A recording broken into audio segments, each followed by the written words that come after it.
क्या भरोसा है इस जिंदगी का, क्या भरोसा है इस जिंदगी का। साथ देती नहीं ये किसी का, साथ देती नहीं ये किसी का। क्या भरोसा है इस जिंदगी का, क्या भरोसा है इस जिंदगी का।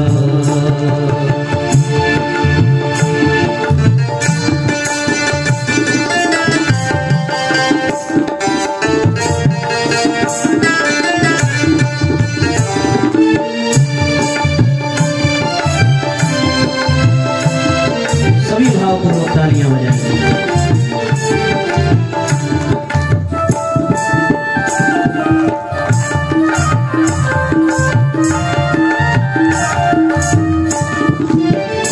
सांस रुक जाएगी चलते चलते, सांस रुक जाएगी चलते चलते। क्षमा बुझ जाएगी जलते जलते, क्षमा बुझ जाएगी जलते जलते। दम निकल जाएगा, दम निकल जाएगा, दम निकल जाएगा रोशनी का। क्या भरोसा है इस जिंदगी का, क्या भरोसा है इस जिंदगी का। क्या भरोसा है इस जिंदगी का।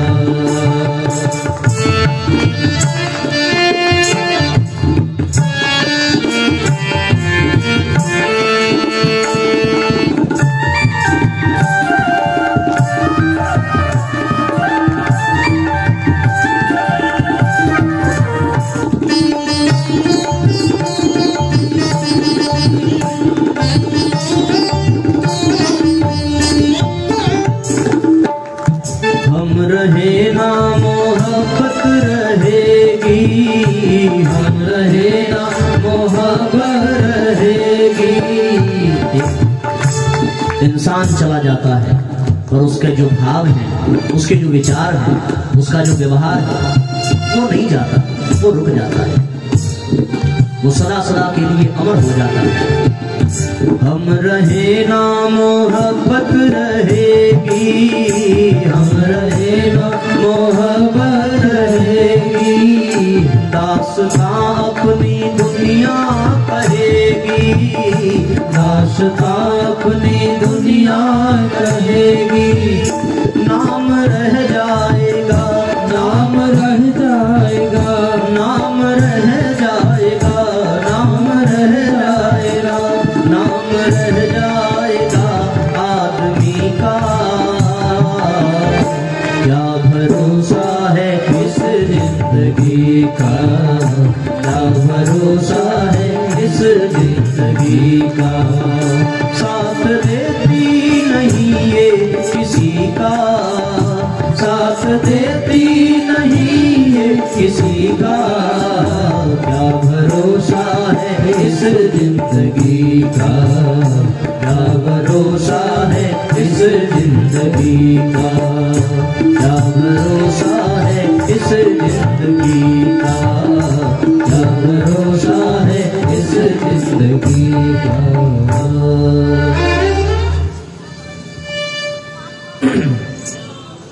तो हम लोग शरीर के भाव से ऊपर उठे और आत्म भाव में जीना प्रारंभ करें। इसका अभ्यास करने के लिए आपको कुछ सूत्र प्रज्ञा पुराण के अपने जीवन में धारण करने पड़ेंगे। आत्मभाव, आत्मबोध व्यक्ति को कब होगा? आत्मा दो के बीच में है, एक जगदीश और दूसरा जगत। वो आत्मा है, फिर जीव। तो तीन की सत्ता है, जीव, जगत और जगदीश। ये तीन की सत्ता है। इन तीन की सत्ताओं को केंद्र में रख करके जब हम चले, तब जाकर के आत्मबोध की संभावना साकार हो सकती है। तब हम आत्म केंद्रित जीवन जीने के योग्य बन सकते हैं। हम लोग जब भोजन करते हैं तो हमारे सामने 3 प्रकार के बर्तन होते हैं। पता है, 3 तरह के बर्तन होते हैं। एक तो वो बर्तन जो आप अपने घर में जिसमें भोजन करते हैं, ठीक है ना। एक वो बर्तन जो आप कहीं रेस्टोरेंट में, कहीं होटल में, कहीं किसी पार्टी में जाते हैं, एक वहां बर्तन मिलता है। एक बर्तन वो डिस्पोजल वाला होता है जो आप उसमें भोजन करते हैं। 3 तरह के बर्तन हैं। तीनों के साथ हमारे 3 व्यवहार होते हैं। जो हम घर में भोजन करते हैं उस बर्तन को धुल करके, स्वच्छ करके फिर से रख लेते हैं, क्योंकि वो हमारा अपना है। एक होटल वाला बर्तन है, उसको खाया और खा करके वहीं छोड़ दिया, उसको घर नहीं लेके आते। हो सकता है कुछ लोग लाते हो, नहीं लाते ना। हाँ, हम भी नहीं लाते। एक वो बर्तन है। एक तीसरा बर्तन है। तीसरा कौन सा? कि आप उस तीसरे वाले बर्तन को न घर में लाते हैं, न होटल में छोड़ते हैं, बल्कि उसको आप डस्टबिन में डाल देते हैं। 3 है ना। बस इसी पद्धति को यदि आप समझ लें तो फिर जीव, जगत और जगदीश सब समझ में आ जाएगा। एक वो बर्तन है जिसे आपको अपने पास रखना है, आपको अपने साथ ले जाना है, आपको स्वच्छ बना करके रखना है। यानी कौन? यानी हमारी आत्मा। एक ये बर्तन। दूसरा, एक बर्तन जो होटल वाला, उसको खाया, पिया, छोड़ दिया, यानी ये शरीर। जिए, ऐशो आराम किया, भोग वासनाओं को आनंद लिया, संसार का अनुभव किया, और जब पेट भर गया छोड़ दिया, छोड़ करके चले गए। एक तीसरा, उठाया, पानी पिया, डस्टबिन में डाल दिया, यानी कौन? संसार। संसार डिस्पोजल वाला बर्तन है, यूज एंड थ्रो। आप नहीं करोगे, कोई और कर देगा। होता है ना, संसार को फेंकना ही पड़ता है। आपके प्राण निकल जाएं, जिस घर के आप मालिक थे उस घर में यदि आपका शरीर पड़ा है तो फिर उस घर को अशुद्ध घोषित कर दिया जाता है और कह दिया जाता है इनको हटाओ जल्दी। बड़े बड़े आपके जो दूर के दराज के रिश्तेदार हैं उनका इंतजार भी नहीं किया जाता। क्या किया? आपके बच्चों ने आपको यूज किया, आप मर गए, आपको फेंक दिया। हो गया ना, डिस्पोजल वाला बर्तन। आप नहीं करोगे, कोई और करेगा। आप भी तो यही कर रहे हैं। संसार डिस्पोजल वाले बर्तन जैसा है और ये शरीर होटल वाले बर्तन जैसा। यूज करो, छोड़ दो, फेंको मत। फेंक दोगे तो नुकसान हो जाएगा, होटल वाला जाने नहीं देगा। आप वही छोड़ दीजिए, जूठा ही छोड़ दीजिए, लेकिन सुरक्षित रहना चाहिए। यानी शरीर को इस्तेमाल तो करो पर शरीर को फेंक मत देना। शरीर को आप रखिए, स्वस्थ बना करके रखना पड़ेगा। लेकिन एक बर्तन आपका अपना है जो आपके घर में है, आपके किचन में है। आप उसको रखते नहीं हैं, आप उसको स्वच्छ रखते हैं, साफ करते हैं, उसको उठा करके फेंक नहीं देते। वो है आपकी आत्मा। अच्छा, वो बर्तन 4 तरीके से जूठा होता है। देखा आप लोग बर्तन धुलते होंगे ना कि धुलने वाली रखी है, धुलते। तो आप जब धुलते होंगे तो आपको एक बात पता होगी, वैसे तो सब लोगों ने धोया भी हो, हमारे भाई लोग भी बर्तन धुले होंगे। घर में भले न धुले, शांति कुंज में तो धुला ही होगा। बर्तन 4 तरीके से गड़बड़ होते हैं। देखो, पहला, एक तो उसमें जूठन छोड़ दिया, ठीक, एक वो। दूसरा, काफी दिन से पड़ा हुआ है, धूल लग गई है, तब वो गंदा हो जाएगा। अब धूल से सना हुआ बर्तन काफी दिन से पड़ा हुआ है, आप उसमें भोजन नहीं कर सकते। तीसरा, किसी ने जूठे हाथ से छू दिया है तो वो बिल्कुल साफ, पर अगर भोजन कर रहे हैं जूठे हाथ से किसी ने छू दिया, बस। और एक चौथे प्रकार का भी अशुद्ध माना जाता है, आपने साफ तो किया पर उसमें साबुन लगा रह गया। 4 तरीके से बर्तन जूठे होते हैं। हमारी अंतरात्मा रूपी बर्तन भी 4 तरीके से जूठी होती है। एक, उसमें जूठन लगा, ये जूठन क्या है? दूसरा, उसको किसी ने स्पर्श कर दिया जूठे हाथ से। तीसरा, उसमें धूल लग गई। चौथा, मजना लग गया। ठीक है ना? 4 चीजें, काम, क्रोध, लोभ, मोह। ऐसा। अब उसमें लोभ रूपी जूठन, समझ रही है ना बात? आप समझ में आ रही है ना बात? फिर मोह का स्पर्श, जूठे हाथ से छू दिया, मोह का स्पर्श। फिर उसमें काफी दिन से गंदगी पड़ी हुई है, वो क्या है? वो काम रूपी गंदगी। और एक कौन सा है? क्रोध, क्रोध रूपी मजना उसमें लगा है। ये चार के ही नाते अंतरात्मा रूपी बर्तन जूठी होती है। और इन चार से जो बर्तन को शुद्ध कर ले, उसका बर्तन भी शुद्ध, उसकी आत्मा भी शुद्ध।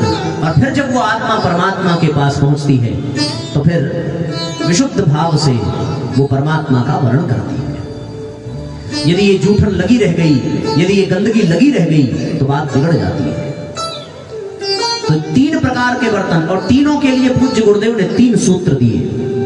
एक के लिए सूत्र दिया, अपना जो बर्तन है उसको मांज करके स्वच्छ करके रखो, यानी अपनी ये आत्मा, उसके लिए गुरुदेव ने सूत्र दिया उपासना। ठीक है ना?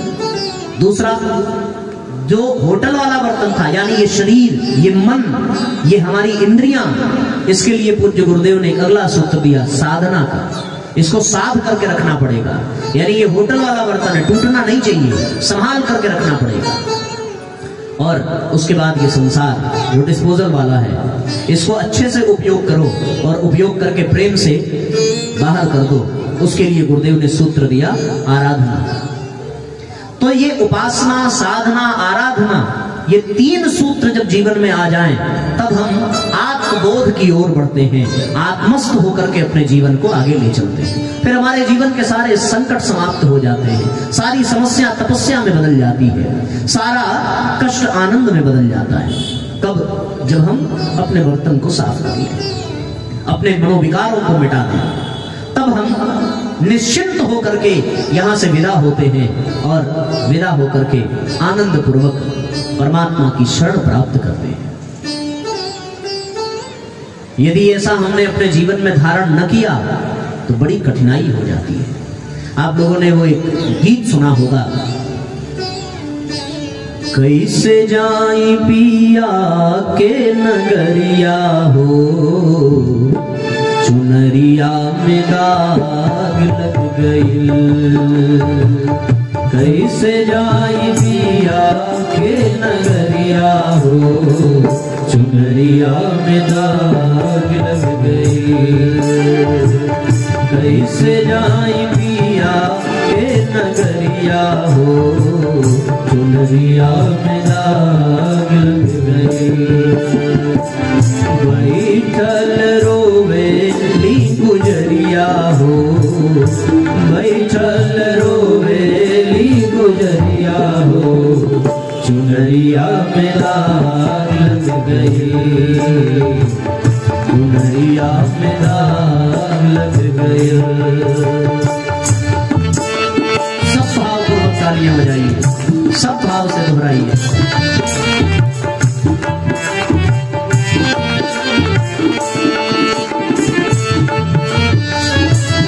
जाने का संकेत हो जाता है तब पछतावा होता है। जीवन मिला था आत्म कल्याण के लिए और हमने इसको केवल शरीर के कल्याण में लगा दिया है।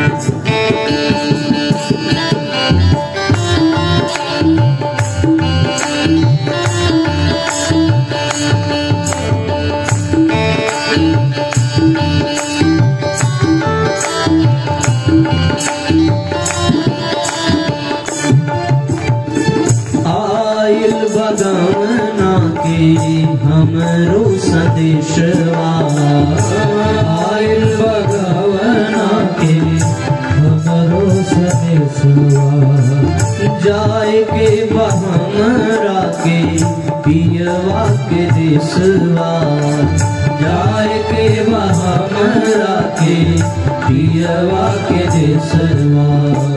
कांच बाटे हमरो उमरिया हो, कांच बाटे हमरो उमरिया हो, चुनरिया में दाग लग गई। कैसे जाई पिया के नगरिया हो, चुनरिया में दाग लग गई।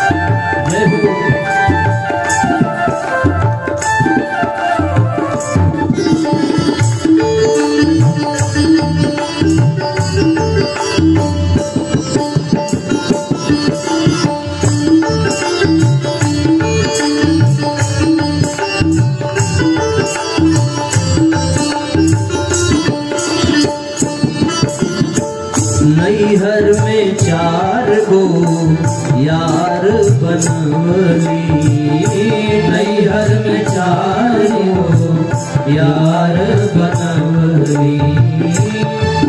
कौन कौन से? काम, क्रोध, लोभ, मोह, यही 4 हमारे मनोविकार। इन्हीं से हम लोगों की दोस्ती हो जाती है, इन्हीं में जीवन खप जाता है। ये चारों का संबंध आपकी आत्मा से नहीं है। आत्मा का संबंध काम, क्रोध, लोभ, मोह से नहीं है। लोभ, मोह, काम, क्रोध, इन सब का संबंध हमारे शरीर से है। और इस शरीर के ये 4 यार हैं। कौन कौन से? काम, क्रोध, लोभ, मोह। ओहो नैहर में 4 गो यार बनवली, नैहर में 4 गो यार बनवली।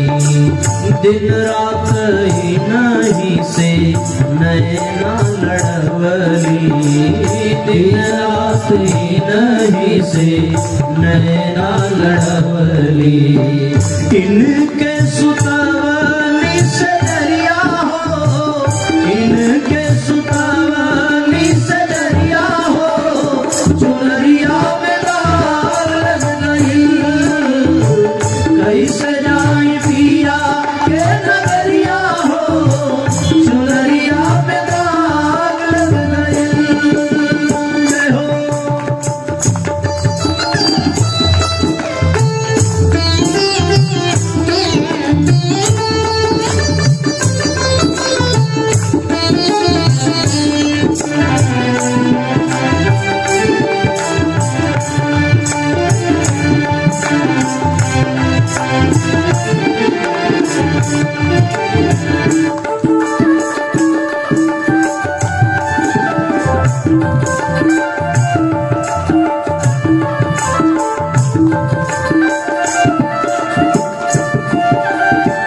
चुनरी के दाग दीप कैसे छुड़ाइब, चुनरी के दाग दीप कैसे छुड़ाइब।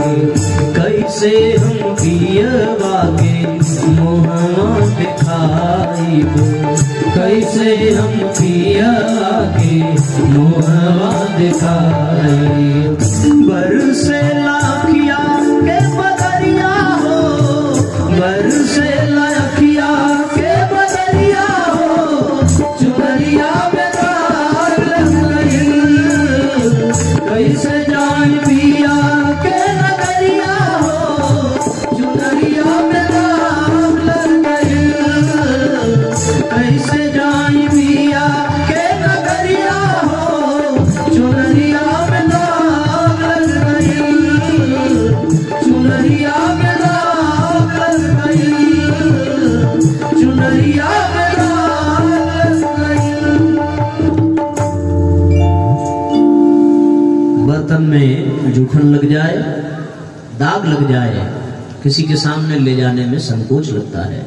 उसी प्रकार जीवन में दाग लग जाए, जीवन में कलंक लग जाए, जीवन में मनोविकारों का संग हो जाए, तो फिर परमात्मा के पास जाने में भी लाज आती है, आनी चाहिए। इन सब से बचने के लिए पूज्य गुरुदेव ने सूत्र दिए हैं।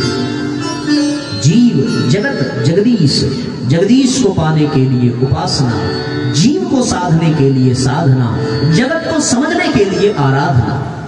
तब जाकर के बात बनती है। आराधना को ही आध्यात्मिक भाषा में कर्मयोग कहते हैं, उपासना को ही भक्ति योग कहते हैं, और साधना को ही ज्ञान योग कहते हैं। जब जीवन में ज्ञान योग हो, भक्ति योग हो, कर्म योग हो, तब हम शरीर के भाव से ऊपर उठ पाते हैं और आत्म भाव में प्रवेश कर पाते हैं। जितनी भी साधनाएं हैं, जितने भी अनुष्ठान हैं, जितने भी व्रत उपवास हैं, जितने भी नियम संयम हैं, जितनी भी मर्यादाएं हैं, जितने भी संकल्प हैं, वो सारे के सारे केवल इसलिए हैं कि व्यक्ति की आत्मा का कल्याण हो, उसका आत्मिक स्तर ऊंचा बने और वो परमात्मा के योग्य बन सके। सारा उद्देश्य एक ही है, केवल और केवल। कोई भी साधना शरीर को सुंदर बनाने के लिए नहीं है, कोई भी उपासना मन को सुंदर बनाने के लिए, मन को उसके विषय भोगों की ओर ले जाने के लिए नहीं है। इन सब का उद्देश्य है आत्म कल्याण का, कि जीव आत्मस्थ हो जाए, क्योंकि बिना आत्मस्थ हुए, बिना आत्मबोध हुए उसका कल्याण संभव ही नहीं है। हम यदि कल्याण चाहते हैं, हम यदि उत्थान चाहते हैं, हम यदि परिष्कार चाहते हैं, हम यदि समाधान चाहते हैं, तो केवल एक ही बात है, ये समाधान आज मिले अथवा कल मिले अथवा भविष्य में कभी मिले, तो केवल और केवल इतना ही होगा, जब आपका आत्म कल्याण होगा, जब आपको आत्मबोध होगा, तो सारे संकट, सारे झंझट अपने आप समाप्त होते चले जाएंगे। जो जितना आत्म केंद्रित होगा उसकी समस्याएं उतनी कम होती जाएंगी, जो जितना शरीर के केंद्र में होगा उसकी समस्या उतनी बढ़ती जाएगी। सारा खेल बस इतना ही है। पूज्य गुरुदेव ने सार निकाल करके प्रज्ञा पुराण में रख दिया। हम अपनी आत्मा से दूर हो गए, हम शरीर के निकट आ गए। अब सोचो, जहां खाई है अगर उसके निकट जाओगे तो गिरना तो पड़ेगा ही, और जहां आनंद है, उत्थान है, हम उधर जाना ही नहीं चाहते। उधर जाने के लिए कोई भी आप अनुष्ठान करें, कोई भी साधना करें, उन सब साधनाओं को आप तीन भाग में बांट सकते हैं। एक धारा ज्ञान योग की है, एक धारा कर्म योग की है, एक धारा भक्ति योग की है। ये तीन धाराएं हैं। इन तीनों में से न संभव हो किसी एक धारा को यदि पकड़ लिया जाए तो अपने आप तीनों सध जाएंगी, बात बन जाएगी। आवश्यकता है अपने भीतर एक संकल्प को जगाने की कि हम आज से शरीर की चिंता छोड़ देंगे, शरीर को केंद्र में रख करके जीवन नहीं जिएंगे। हम आज से जीवन जिएंगे आत्मस्थ होकर के, आत्मा को केंद्र में रख करके। विषय समझ में आ रहा है ना? हाँ, स्पष्ट हो रहा है सबको? किसको किसको समझ में आ रहा है? हाथ उठाइए जरा। प्रसन्नता है कि आप हमारी बात समझ तो रहे हैं, अन्यथा तो कहना बेकार हो जाता है। तो साथियों, परम पूज्य गुरुदेव ने अपने जीवन से ज्ञान योग, कर्म योग और भक्ति योग का प्रमाण दिया है। जो उनके द्वारा दिखाए गए पथ पर चल सकेगा, निस्संदेह वो आत्मबोध को पाएगा, वो आत्म स्वरूप का दर्शन कर पाएगा, वो समस्त समस्याओं के समाधान को अपने सामने देखेगा। ध्यान दीजिएगा, दुनिया की सारी समस्या का समाधान इस एक उपाय के अतिरिक्त और कुछ नहीं है। इसके अतिरिक्त यदि कोई आपको दूसरा उपाय बतावे तो आप जान लेना वो आपके साथ विश्वासघात कर रहा है। उपाय बताने वाले बहुत मिल जाएंगे। कोई कहेगा पीपल में धागा बांध दीजिए, कोई कहेगा बंदर को लड्डू खिला दीजिए, कोई कहेगा यहाँ तेल चढ़ा दीजिए, कोई कहेगा समोसे में चटनी कम थी, कृपा नहीं बरस रही है। तमाम तरह की बातें आ जाएंगी। कोई कहेगा ये ताबीज पहन लीजिए, कोई कहेगा इस मंत्र का जाप कर लीजिए। पर मैं व्यासपीठ से दावे के साथ कह रहा हूं, यदि वास्तव में आपको परमानेंट इलाज चाहिए तो भैया वो इलाज यही है कि हम आत्मस्थ होकर के जीवन जिए। अपने आप समस्याएं आपसे दूर भाग जाएंगी, आपको भगाना नहीं पड़ेगा। आपने बाज पक्षी के विषय में सुना होगा। बाज पक्षी कहते हैं साहब कि जब वो उड़ता है तो उसके ऊपर कौवा जाकर के बैठ जाता है और वो चोंच से उसके ऊपर प्रहार करता है। वो बाज ना कौवे से युद्ध नहीं करता, वो एक बड़ी लंबी उड़ान भरता है और उड़ते उड़ते इतनी ऊंचाई पर जाता है, इतनी ऊंचाई पर कि उतनी ऊंचाई तक कौवा जा ही नहीं सकता। उसका दम घुटने लगता है और अंत में वो काग विवश होकर के बाज को छोड़ देता है। यदि तुम समस्या से लड़ोगे तो समस्या से उलझते चले जाओगे, यदि समाधान की ओर बढ़ोगे तो समस्या अपने आप दूर भागती चली जाएगी। और समाधान क्या है? समस्या शरीर में है, आत्मा में नहीं है। आत्मा में तो समाधान विद्यमान है। और ध्यान रहे, ये शरीर आपको आत्मा के लिए मिला है, आत्मा के कल्याण के लिए मिला है। साधन धाम मोक्ष कर द्वारा, केवल और केवल आत्म कल्याण के लिए। आप अपना कल्याण करिए, दूसरों का कल्याण करिए, यही इस देह का उद्देश्य है। इसके अतिरिक्त और ये देह भगवान ने आपको इनाम में नहीं दिया, गिफ्ट में नहीं दिया। उन्होंने एक अवसर दिया है। ये मनुष्य जीवन, ये मनुष्य शरीर एक अवसर है। किस बात के लिए? अपना कल्याण करने के लिए। हम लोग मोक्ष के द्वार पर खड़े हैं। यदि यहां से भी हम विमुख हो गए तो फिर उन्हीं 84 लाख योनियों में चक्कर काटना पड़ेगा। यहां पहुंचकर आज अभी इसी क्षण देह भाव से ऊपर उठ करके आत्म भाव में प्रवेश करें और उनको पाने के लिए, उस आत्म भाव में प्रवेश करने के लिए जो सबसे सरल और सबसे श्रेष्ठ माध्यम है वो परम पूज्य गुरुदेव ने दिया, उपासना, साधना, आराधना, ज्ञान योग, कर्म योग और भक्ति योग। ये पूज्य गुरुदेव की धारा है। एक बड़ी मजे की बात, यदि आप सामंजस्य बिठा करके देखें तो पूज्य गुरुदेव ने अपने जीवन क्रम में 3 स्थान का चयन किया है। एक स्थान उनकी जन्मभूमि आंवल खेड़ा है, दूसरा स्थान है तपोभूमि मथुरा और तीसरा स्थान है गायत्री तीर्थ शांति कुंज। तीनों में गुरुजी ने 3 प्रकार की लीलाएं की हैं और तीनों धाराओं को वहां से प्रसारित किया है।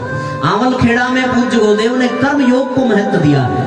स्वतंत्रता संग्राम सेनानी बनकर के उन्होंने अपने जीवन के कर्तव्य को निभाया, कर्मयोगी की भूमिका निभाई है। फिर जब वो मथुरा पहुंचे तो मथुरा पहुंच करके उन्होंने ज्ञान योगी की भूमिका निभाई। 3200 पुस्तकों का सृजन, समस्त आर्ष ग्रंथों का उद्धार, गायत्री महाविज्ञान जैसा ग्रंथ कहां दिया गुरुदेव ने? मथुरा में दिया। आज भी वहीं से अखंड ज्योति प्रकाशित हो रही है, आज भी वहीं से ज्ञान की गंगा निकल रही है। ज्ञान योग की साधना गुरुदेव ने मथुरा में की है और भक्ति योग की साधना उन्होंने हिमालय की तलहटी में, गंगा की गोद में, शांति कुंज हरिद्वार में किया है। वहां भक्ति योग की साधना की। वहां उन्होंने अपने जीवन को इतना उच्च स्तरीय बनाया कि पूज्य गुरुदेव साक्षात गायत्री मय हो गए।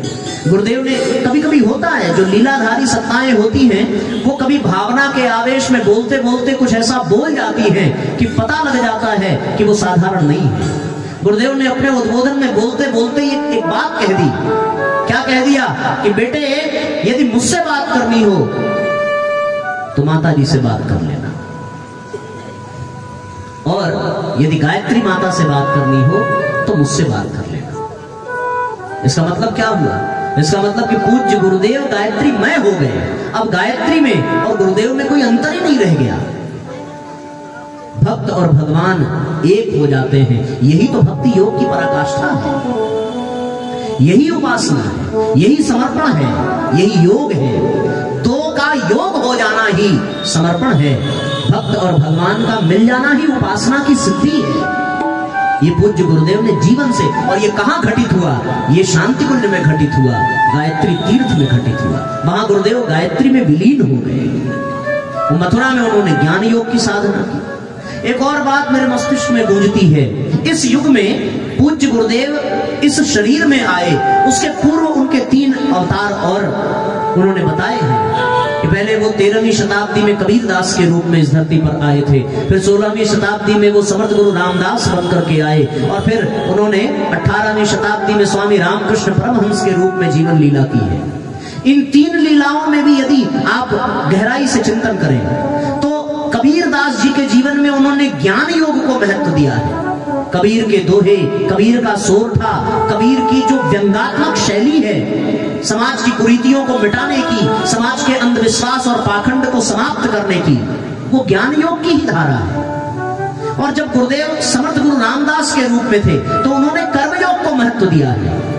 वहां उन्होंने मुगलों से युद्ध करने के लिए वीर शिवाजी को तैयार किया।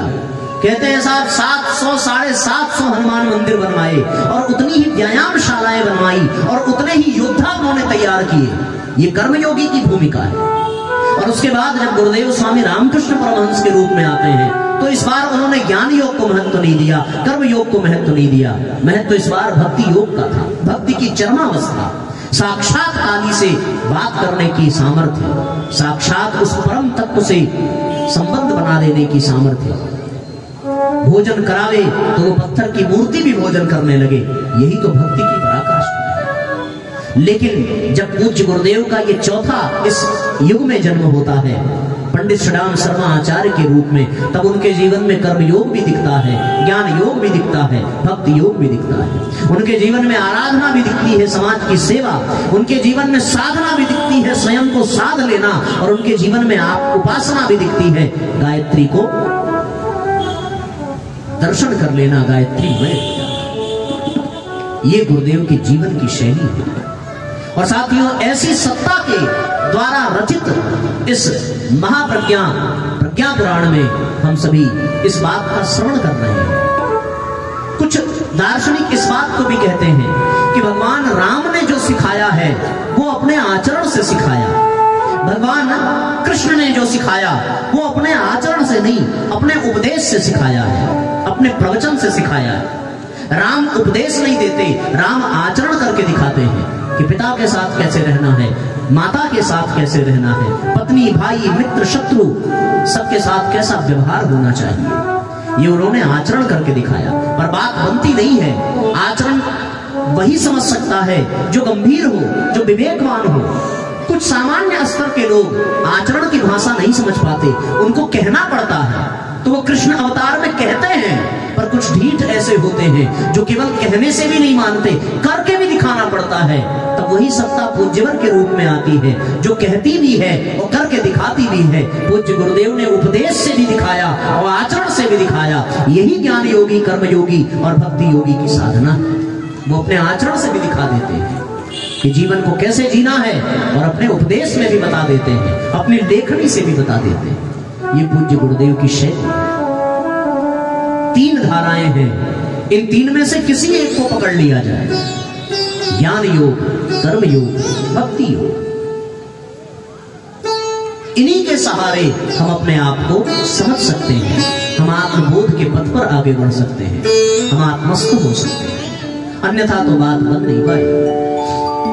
दुनिया का और कोई दूसरा रास्ता नहीं है जो आपको आपकी समस्याओं से मिटा सके। अब आप एक एक करके यदि आप अपनी समस्या बता, आपके मन में होगा तो भैया उपासना करने से कैसे समस्या मिटेगी, साधना करने से कैसे मिटेगी, आराधना करने से कैसे मिटेगी। तो इसके लिए आपको इन तीनों को समझना पड़ेगा।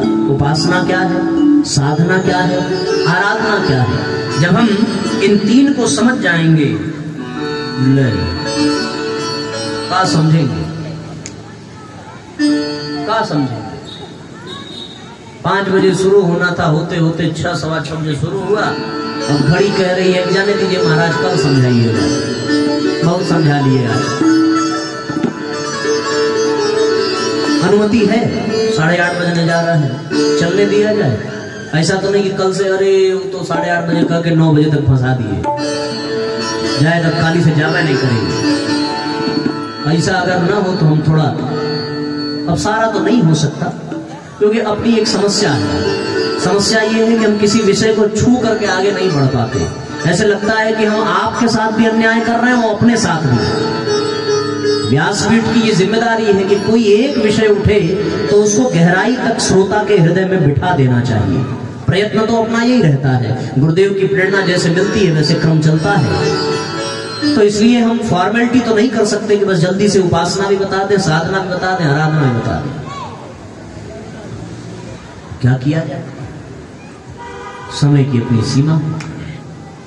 तो भाई साहब है कौन सा भजन, शबरी वाला? अरे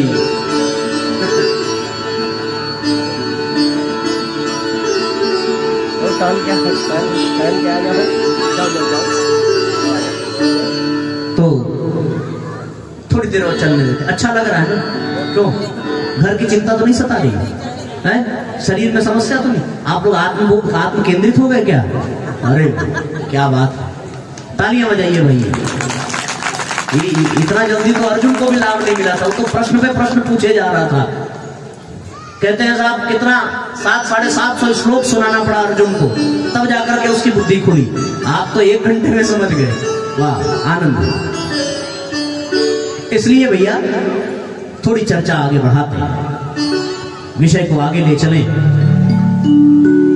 तो जीवन की समस्त समस्याओं का समाधान भक्ति योग, कर्म योग, ज्ञान योग। उपासना भक्ति योग है, साधना कर्म योग है, आराधना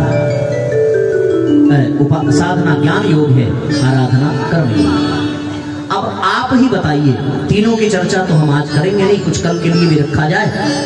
एक की चर्चा आज कर लिया जाए।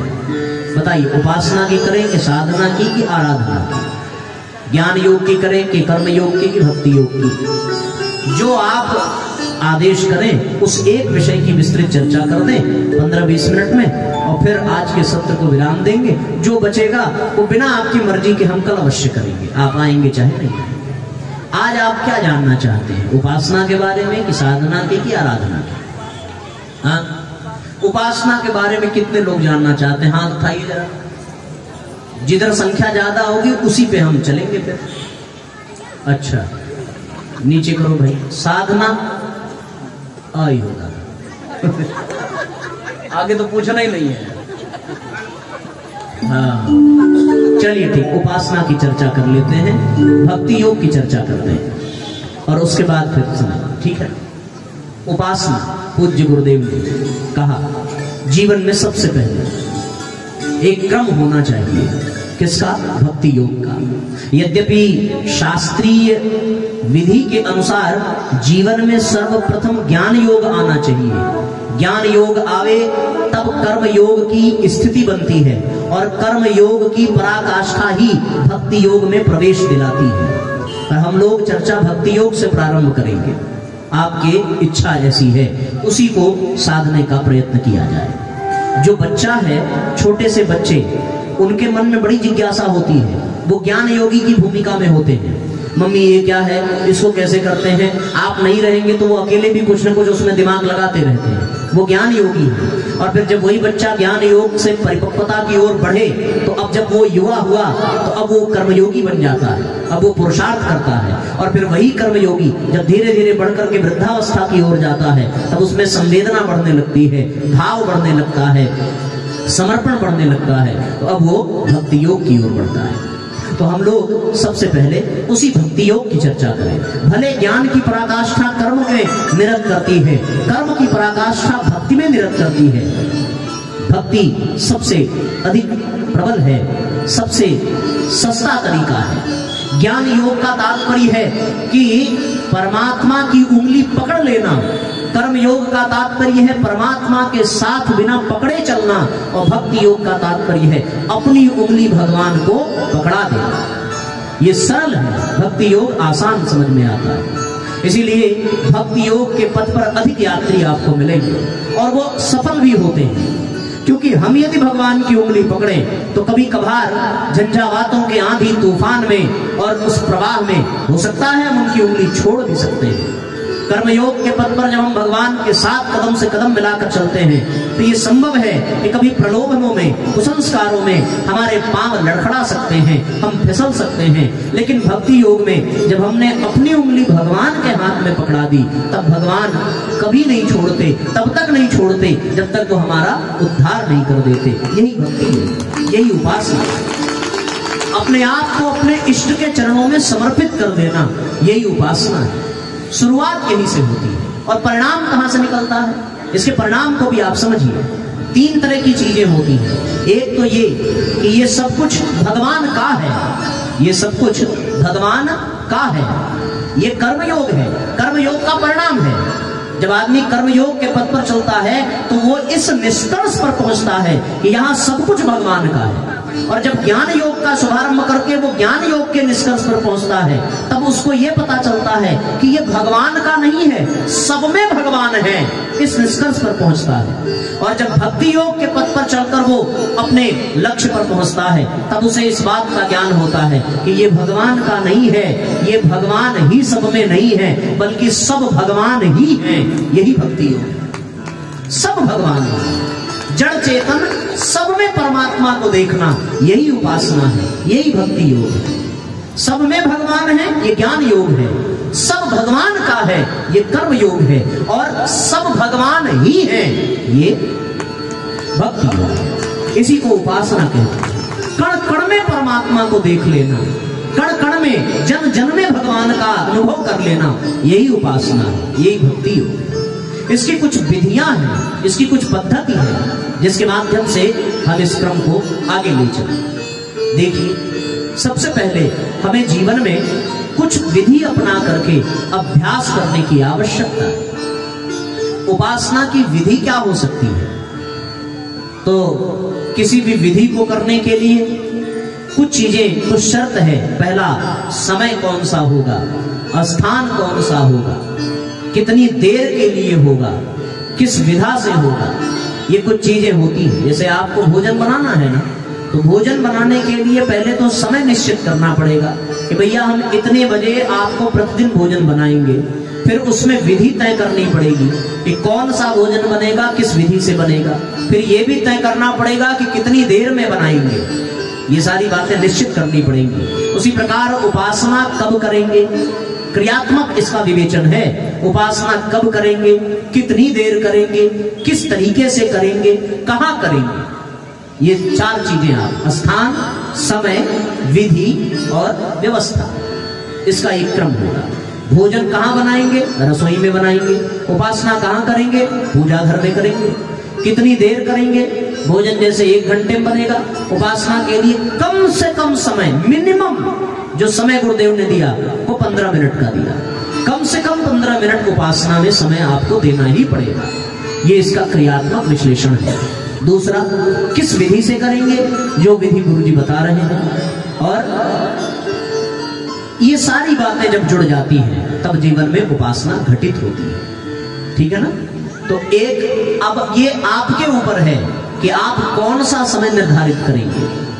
कोई सुबह करना चाहेगा, पर किसी को सुबह समय नहीं मिलेगा तो शाम को चाहेगा, किसी को शाम को नहीं मिलेगा तो दोपहर में चाहेगा, किसी को उठते बैठते नहीं मिलेगा। जैसे जब समय मिले, पर वो एक निश्चित होना चाहिए, एकदम अटूट निर्णय हो, उसका कोई ऐसा संकल्प जिसका कोई विकल्प ना हो। आप इसको खूब गांठ बांध लीजिए, इस बात को गांठ बांध लीजिए, इस बात का निर्णय कर लीजिए कि हमें उपासना के लिए एक निश्चित समय रखने की आवश्यकता है। निश्चित समय वो आप अपने मन में तय कर लीजिए।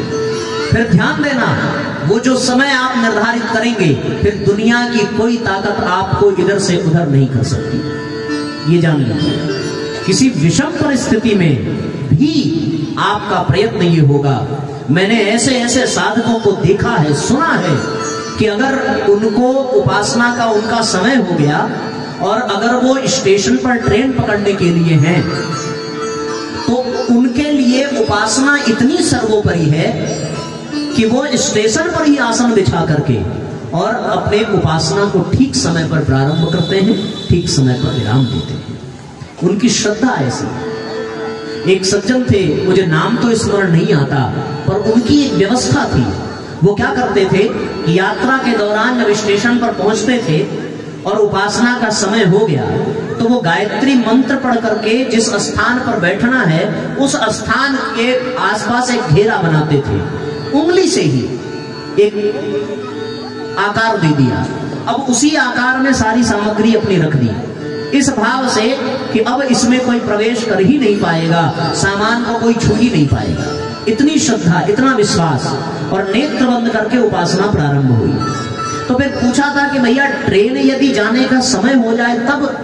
बोले यदि हमारी उपासना सच्ची है और जिसके लिए हम कर रहे हैं वो सच्चा है, तो फिर बीच में ट्रेन कहां से आ जाती है। ट्रेन को समय बदलना पड़ेगा, नियम बदलना पड़ेगा, लेकिन उपासना नहीं बदलने वाली। ये सिद्धांत जब होगा तब बात बननी शुरू हो जाएगी। शिवरी ने कोई विकल्प नहीं रखा था कि भगवान संडे को खाली नहीं रहेंगे, संडे को हम फूल नहीं बिछाएंगे, संडे को हम बैर नहीं तोड़ेंगे। यदि ये विकल्प आ गया होता ना तो बात कभी बन नहीं पाती। मतंग मुनि ने कहा था कि शिवरी राम आएंगे, तुझे प्रतीक्षा करनी पड़ेगी। उपासना का तात्पर्य प्रतीक्षा ही है, ये जान लीजिएगा। 3 चीजें हैं भैया, प्रतीक्षा, परीक्षा, समीक्षा। उपासना यानी प्रतीक्षा किसकी? जगदीश की। साधना यानी समीक्षा किसकी? जीव की। आराधना यानी परीक्षा किसकी? जगत की। इसको लिख करके आप दिमाग में बिठा लीजिए, गांठ बांध लीजिए।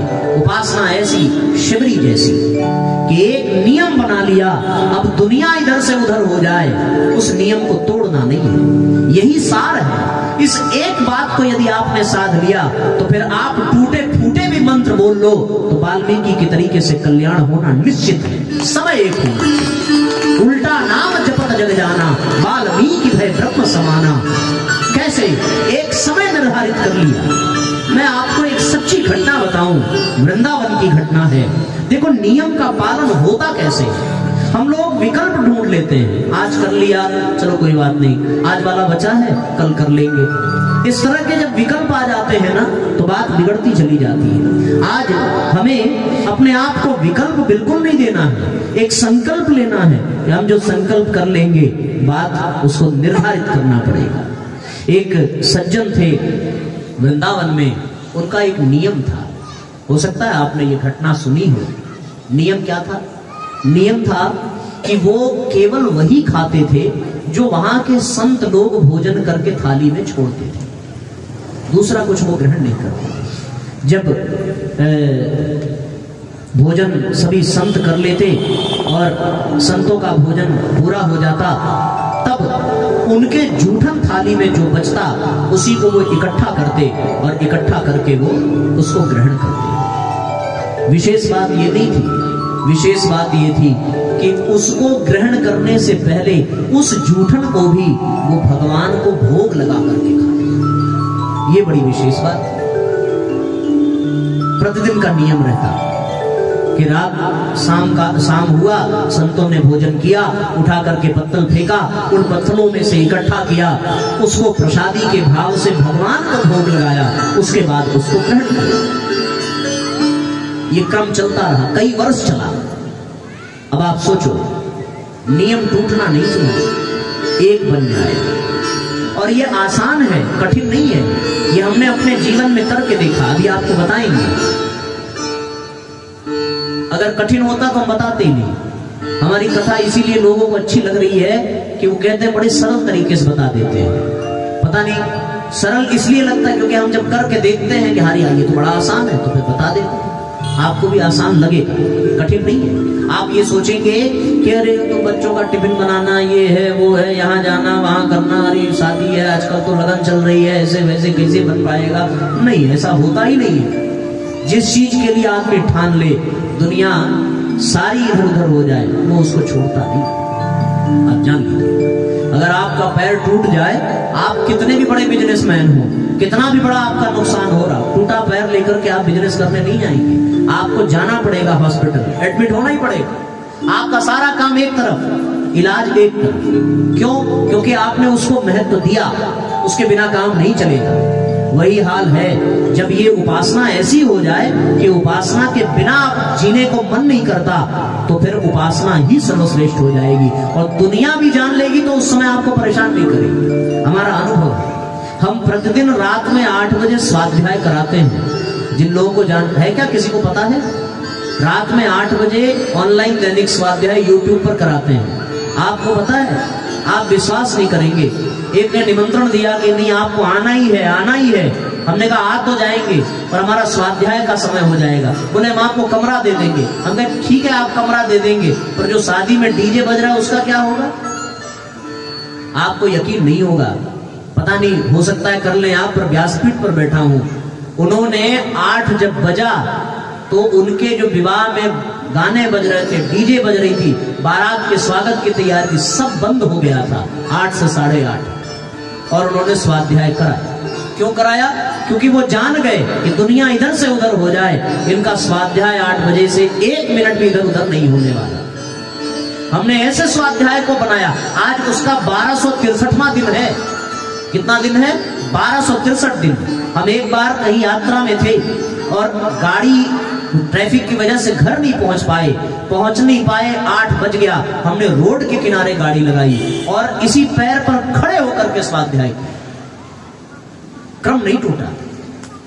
ऐसे अनेकों समय आए जब गुरुदेव ने परीक्षा ली है कि टूटेगा कि नहीं टूटेगा, पर गुरुजी की कृपा ऐसी रही, आज तक नियम भंग नहीं हुआ। आज 1263 दिन हो गया है, एक भी दिन ऐसा नहीं गया जिस दिन हमने आधा घंटा स्वाध्याय न किया हो। आप जान लीजिए नियम का ऐसा। तो मैं निवेदन संत का कर रहा था कि वो प्रसाद ले रहे हैं और भगवान को भोग लगाते। घटना एक ऐसी घटी कि एक बार न जाने प्रभु की क्या लीला, संतों के प्रसाद को इकट्ठा किया। इकट्ठा करने के पश्चात भगवान को भोग लगाया नहीं, भूल गए। और भूल गए तो भूले रहते तो भी दिक्कत नहीं थी। दिक्कत तब हो गई जब निवाला लिया, मुंह में डाल लिया, और मुंह में डाला तब याद आया कि आज भगवान को भोग नहीं लगाया।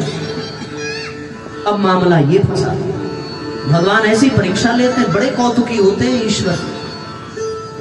सोचा उगल दूं, बोले उगल देंगे तो संतों का अपमान, क्योंकि जूठन उनकी। सोचा निगल जाऊं, बोले भगवान को खिलाया नहीं, कैसे खा लूं। बड़ी सीधी सी बात है। हम और आप होते तो क्या करते, या तो उगल देते या तो निकल जाते। पर भक्त की भी लीला अपरंपार, बड़ा ढीठ होता है। तभी भक्ति हो पाती है, तभी उपासना हो पाएगी जब ये ठेठाई आ जाए जीवन में भगवान के प्रति। न उगलेंगे न निगलेंगे, फंसाया आपने है, उबारना आपको पड़ेगा। आंख से आंसू बहने लगे, मुंह में निवाला पड़ा रहा। 1 घंटा बीता, 2 घंटा बीता, कैसे करें क्या करें, विलाप कर रहे हैं, हे परमात्मा आज मुझसे बड़ा अपराध हुआ कि मैं आपको भोग न लगा सका। ये अधम शरीर, ये पापी पेट इतना भूखा कि मैं आपको भूल गया। बिना आपको खिलाए मैंने इन अन्न के दानों को अपने मुख में डाल लिया। मैं इसे उगल भी नहीं सकता। ये सभी संत हैं, आपके ही हैं। यदि मैंने इस जूठन को उगल दिया तो संतों का अपमान होगा। इस धर्म संकट की स्थिति में हे गोविंद आपका ही सहारा है, आपको ही कुछ करना पड़ेगा। अब मैं कुछ नहीं कर सकता, अब मुझसे कुछ होने वाला नहीं। संतन को यह शीत प्रसाद लियो मुख डारन जात गिरायो। न मुख में डाला जाता है न इसे बाहर गिराया जाता है। संतन को यह शीत प्रसाद लियो मुख डारन जात गिरायो। लीलत लाज लगे मन में, मन मोहन को नहीं भोग लगायो। लीलत लाज लगे मन में, मन मोहन को नहीं भोग लगायो। भई गति पाप छछुंदर की, काह करूं कछु सोच न पायो। बीत गयो वह वार विनीत, गई रजनी दिन दूसर आयो। गई रजनी दिन दूसर आयो। सोचते सोचते पूरी रात बीत गई। मुंह खुला का खुला रह गया। न निवाला अंदर जा रहा न निवाला बाहर आ रहा। रात बीत गई, दिन दूसरा आ गया। विश्वास करिए हम इतने सरल नहीं हैं, हमारी उपासना इतनी सफल नहीं है कि इन बातों पर भरोसा हो सके। पर ब्रह्म मुहूर्त का समय था, भगवान को खुद प्रकट होकर के आना पड़ा। भगवान आए, कहा भक्तराज हम तुम्हें अनुमति देते हैं, तुम ग्रहण कर लो, हमें बुरा नहीं लगेगा, हमारा अपमान नहीं होगा। तुमने इतनी रात भर तपस्या की है, मैं अनुमति दे रहा हूं, तुम अब पा सकते हो। नेत्रों से आंसुओं की धार बहने लगी। सामने परमात्मा को देखा। इस बात की प्रसन्नता नहीं है कि ईश्वर सामने खड़े हैं, ध्यान अभी भी अपने नियम पर है। क्या है? प्रभु क्षमा करिए, आज तक बिना आपको खिलाए खा न सका, आज भी ये अपराध मुझसे हो न सकेगा। यदि मैंने आज ऐसा कर दिया तो मैं आपको मुंह दिखाने लायक नहीं रह जाऊंगा। भगवान ने कहा ठीक है कोई बात नहीं, नहीं खाना चाहते तुम थूक दो। संतों का अपमान नहीं होगा, तुम्हें पाप नहीं पड़ेगा। नहीं प्रभु, भक्त की जिद है। किसी से मेरी मंजिल का पता पाया नहीं जाता, जहां मैं हूं फरिश्तों से वहां जाया नहीं जाता। मोहब्बत के लिए कुछ खास दिल मखसूस होते हैं, ये वो नगमा है जो हर किसी से गाया नहीं जाता। भगवान से प्रार्थना की है, प्रभु विकल्प आपको निकालना पड़ेगा। क्या भगवान की अद्भुत लीला। और भक्तों के सामने भगवान अपना नियम बदल देते हैं। प्रबल प्रेम के पाले पड़कर प्रभु को नियम बदलते देखा।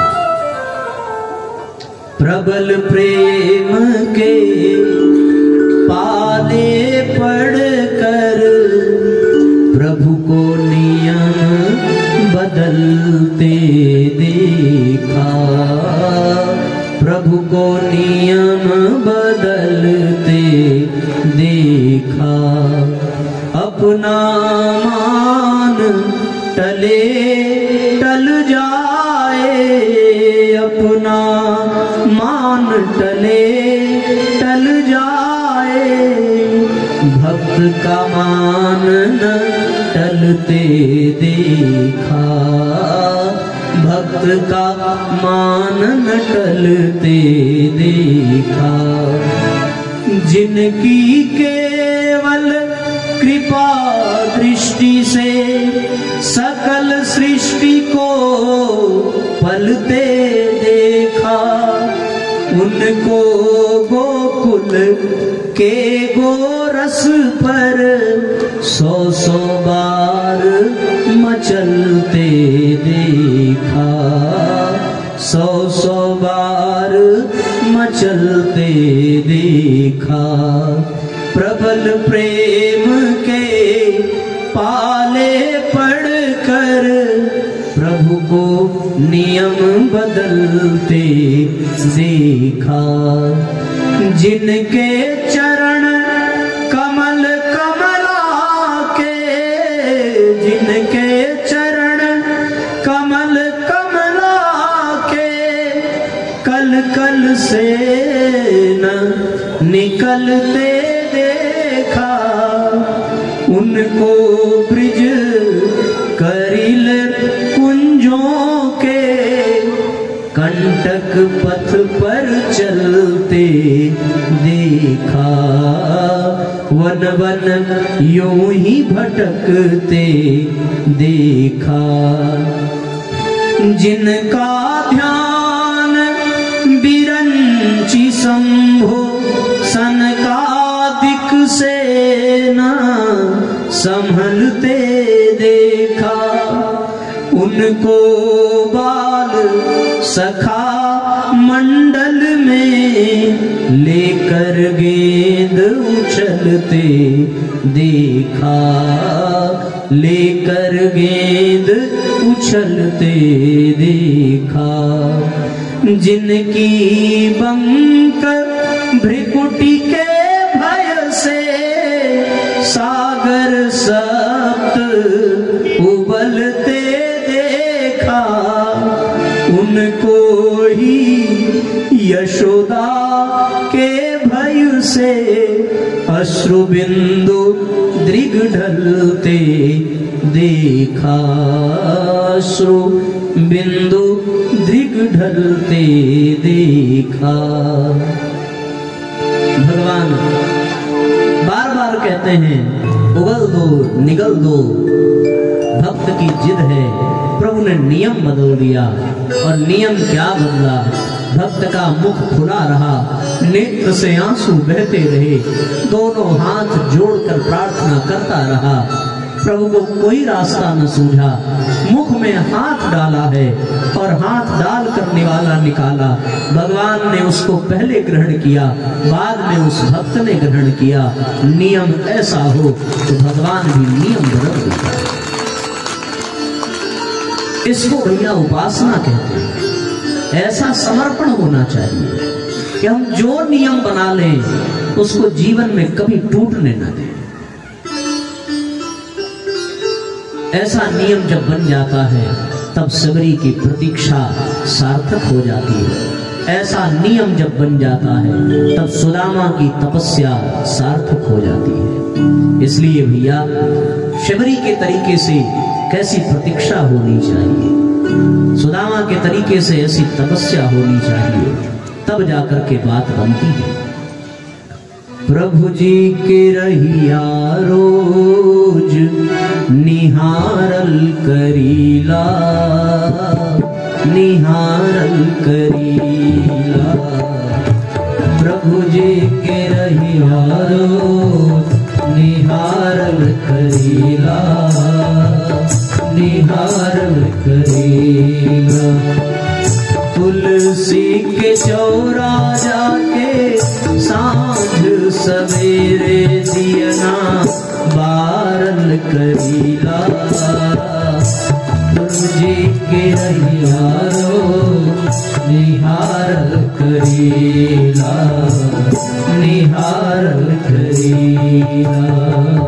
प्रभु जी के रहिया रोज निहारल करीला, निहारल। सभी भाव से तालियां बजाइए।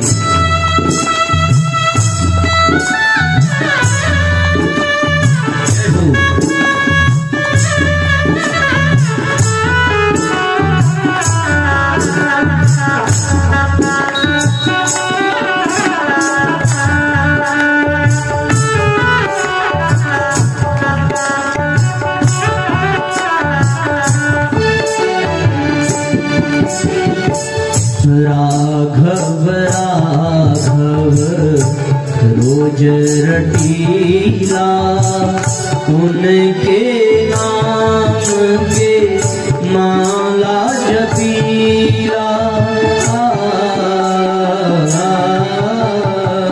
राघव राघव रोज रटीला, उनके नाम के माला जपीला।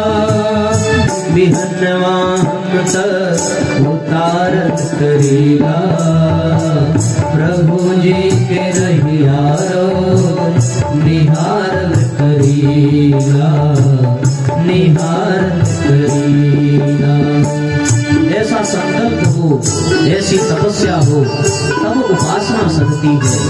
समय निर्धारित होना चाहिए, स्थान निर्धारित हो, संकल्प हो कि प्रतिदिन उपासना करनी, तब बात बने। इसलिए साथियों, यही भक्ति योग है कि जब हमारा पूर्ण समर्पण हो जाए, और ये हम लोग करते हैं अपने जीवन में। आपने देखा है कुछ माताओं का संकल्प होता है बिना पति के भोजन किए वो नहीं करेंगी। ये संकल्प, यही अपनी बड़ी उपासना है। जिसके प्रति संकल्प हो तो पति के लिए ही उपासना है, बच्चे के लिए ना, चाहे जो हो जाए, माँ कितनी भी बीमार हो, पर यदि बच्चे पर संकट आ जाए वो कभी अपनी बीमारी देखती नहीं।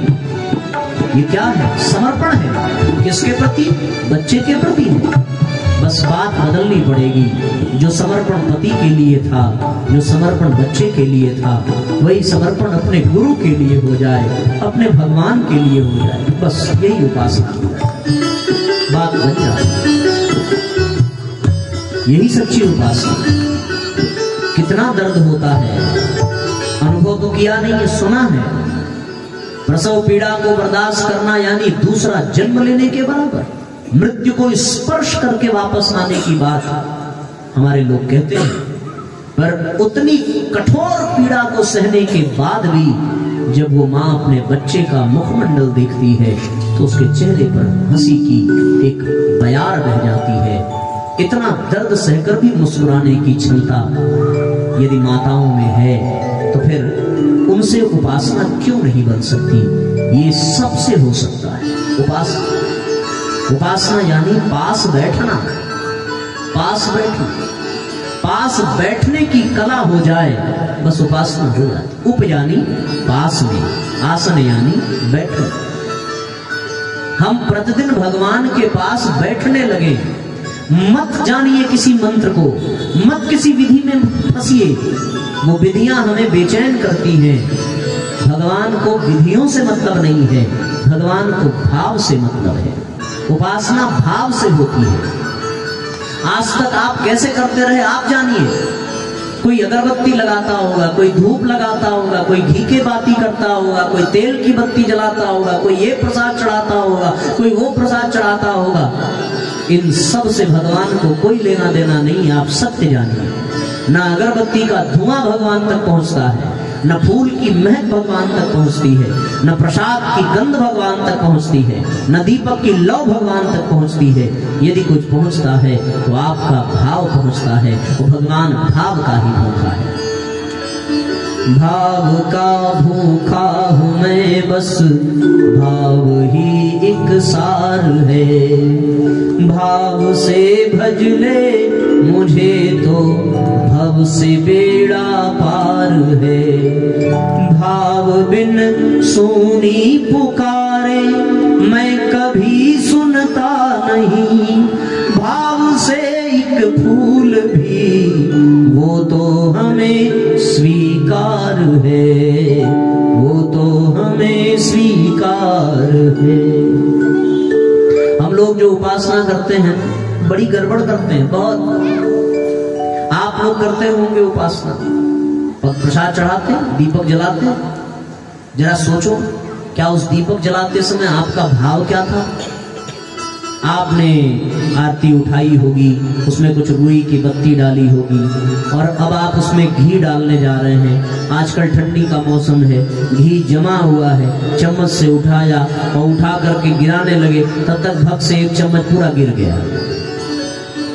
अब भाव, दिमाग टेंशन, अरे बाप रे 3 दिन का घी ताजे गिर गया।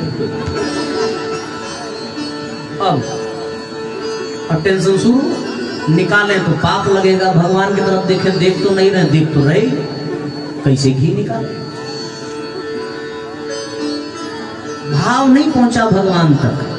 भाव कहां फंस गया? घी में फंस गया। भाव कहां फंस गया? बाती में फंस गया। अच्छा चलो, घी में नहीं फंसा, अब बाती में आपने माचिस लगानी है, और माचिस आपने उठाई और उसमें काड़ी बची एक। अब और टेंशन। अब आप बैठे हैं पूजा रूम में, भाव आपका कहां गया? परिवार वालों 3 दिन से कह रहे हैं कि माचिस ला दो ला दो, काम चोर सुनते नहीं है। अब जलाओ आके। हो गई उपासना। भाव कहां फंस गया? माचिस में फंस गया। यही होता है ना। अच्छा चलो, एक से जल भी गया, एक से जल भी गया। अब बत्ती एकदम धड़ाधड़ के जल रही है, और जब तेज जलती है बाबूजी धुआं भी निकलता है। अब भाव फंस गया धुएं में, कहां जा रहा है? अरे तो मंदिर को काला करके छोड़ेगा। इतनी बड़ी बड़ी बत्ती लाने कौन के? कैंची ले आओ, बत्ती टहनी काटो, कम करो, ये करो। अरे बाप, बड़ी समस्या हो गई उपासना। न भगवान से मतलब, न मंदिर से मतलब, फंस गए काड़ी में, फंस गए घी में, फंस गए धुआं में। गलत तो नहीं कह रहे? ऐसे ही होता ना। प्रसाद चढ़ाने में भाव कहां रहता है? आज हई चढ़ाएं कि हऊ चढ़ाएं? जिस दिन मेहमान आने वाले हैं आज काजू चढ़ेगा, और मेहमान नहीं आ रहे हैं, अरे लाची दनों में चढ़ाएगा। भाव कहां है? भगवान में नहीं है, मेहमान में है। अरे इनके यहाँ काजू चढ़ता है भैया प्रसाद में, आरती में चलना चाहिए। अब बड़ी समस्या यही होता है ना। भाव बिगड़ जाता है। आपने वो सुना होगा, हमारे आदरणीय डॉक्टर चिन्मय भैया ने एक बड़ी सुंदर कहानी बताई। एक आदमी गणेश जी की मूर्ति ले आया, पूजन प्रारंभ किया, और पूजन करते करते 1 महीना बीता, कौनो लाभ नहीं मिला। मित्र ने बताया लक्ष्मी जी की पूजा करो। लक्ष्मी जी की मूर्ति ला के बगल में रखा, धूप जलाया, धुआं उड़ के लक्ष्मी जी के पास न जाके गणेश जी के नाक में घुस रहा है। उसने उठाया फूल उठाकर गणेश जी के नाक में घुसेड़ दिया। 1 महीना कर रहे थे तो नहीं समझ में आ रहा था, अब धुआं आपको मिलने देंगे धूप का? अब ये लक्ष्मी जी के लिए है, आपके लिए नहीं है। और जैसे नाक में फूल घुसाया वैसे गणेश जी मुस्कुरा पड़े। आज तक तो तुम मूर्ति समझ रहे थे, आज पहली बार तो तुम्हें ये लगा कि हम बैठे हैं। आज तक तो ऐसे ही फंसे थे, आज पहली बार लगा कि हम बैठे। अब बताओ क्या समस्या है। धुआं दे रहा था, लक्ष्मी जी को प्रसन्न हो गए वो। क्यों? क्योंकि अब जाके भाव जुड़ा गणेश जी से। ऐसे ही है भाव। तो उपासना इसको कहते हैं जब भाव भगवान से जुड़ जाए। अब हम क्या विधि बताएं, इतने में तो 9 बज गया। तो आप विधि उधि अब कल बताएंगे, जब दीक्षा संस्कार होगा तो उसमें बताएंगे। बस अब ये है कि भाव से भज लेना ही भगवान की सच्ची उपासना, पास बैठना यही उपासना। आरती की तैयारी करें। बची हुई जो बातें हैं क्या किया है, थोड़ा कल करेंगे।